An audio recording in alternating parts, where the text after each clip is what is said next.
everyone, my name is Fablia Fasuka. So we are here to talk about Fortran, the history. Let me ask you something first. What are the few things we use in our daily life? We use our phones, our computers, and yet we don't know so many factors about them. Have you even heard about Fortran before today? Fortran is a high-level computer programming language used especially for scientific calculations. It is pretty easy to understand, right? Do you know Fortran is said to be the grandfather of all computer languages? Before that, all computers were generated by hands in machine language, which was a time-consuming and lengthy method, not to mention the dreadful chore of debugging the code. Fortran is derived from the word formula translation. For of formula and tran of translation makes Fortran, which means it allows easy translation of scientific math formulas into computer code. The first version was developed by a team of programmers at IBM, led by John Backus, for the use of Time 704 computer.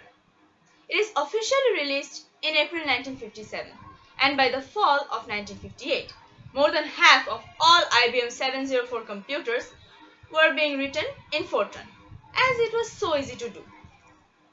The objective during its design was to create a programming language which would be simple to understand, suitable for a wide variety of applications, machine independence, and would allow complex mathematical expressions to be stated similarly to regular algebraic notation. So, Fortran was so much easier to code that programmers would able to write programs 500 times faster than usual, while the execution efficiency would only be reduced by 20%, which allowed them to focus more on the problem-solving aspects and less on the coding. So, Fortran. It was very innovative of an idea, not only because it was the first high-level language, but also because of its compiler, which is credited as giving rise to the branch of computer science, compiler theory. What is a compiler, you ask? Compiler is a program that converts instructions into machine code or lower levels form so that they can be read and executed by a computer. It makes our life very much easier. Unfortunately, as everything is not perfect, originally the language of Fortran only contained limited number of statement types and supported only the integer and real data types. That made life a bit harder, but not that much. It also had no subroutines. So, in the spring of 1958, Fortran 2 was released, while addressing to all our problems. Development continued through 1962, when Fortran 4 was released, which was a great improvement and became standard for the next 15 years. In 1966, Fortran 4 was adopted as an ANSI standard, and it became to be known as Fortran 66.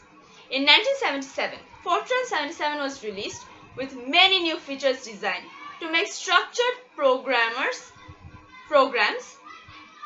and to write and to maintain them, which soon became the Fortran. Fortran 77 was the first version of Fortran in which character variables were easy to manipulate. The next major update was Fortran 90, which had all the Fortran 77 as a subset and extended the language in many important new directions, which had new free source format, array sections, whole array operations, parameterized data types, and explicit interfaces. Fortran 90 was a dramatic improvement over earlier versions of the language. It was followed in 1996 by a minor update called Fortran 95, which clarified numerous ambiguities in the Fortran 90 standard. A few more minor updates of Fortran was created, like Fortran 2003 and Fortran 2008. I'm sure you're wondering, what are the uses of Fortran in our present life? Well, Fortran has been used for projects like the designs of bridges and aeroplane structures, for factory automation control, analysis of scientific data, and many more. So this is the brief history that I know about Fortran. Hope you liked it. Thank you very much for listening.